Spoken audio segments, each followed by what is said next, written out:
গর্ভাবস্থায় কি আমল করলে নেক সন্তান লাভ করা যায়? আমাদের গর্ভবতী মায়েদের এই প্রশ্ন অনেক, এবং অনেক বাবারা যারা সন্তান এর বাবা হবেন স্বপ্ন দেখেন, তারা এই প্রশ্ন রাখেন। এই প্রশ্ন উত্তর হলো, দেখুন, গর্ভাবস্থায় সুনির্দিষ্ট করে অমুক দোয়া পড়বেন, অমুক আয়াত পড়বেন, এরকম কোনো কথা কোনো হাদিসে বর্ণিত হয়নি।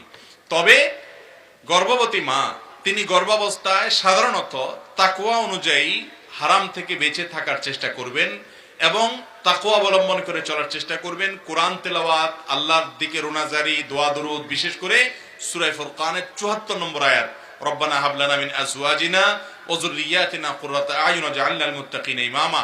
এটা শুধু গর্ভবতী মা নয়, বরং সন্তান সম্ভব, সন্তানের আশা করছেন, প্রতীক্ষা করছেন, প্রত্যাশা করছেন যে বাবা তিনি, উভয়ে তারা বেশি বেশি দোয়া করবেন। গর্ভাবস্থায় মা যে কাজ করে তার প্রভাব গর্ভের সন্তানের মধ্যে পড়ে। এই জন্য হারাম কোনো কিছু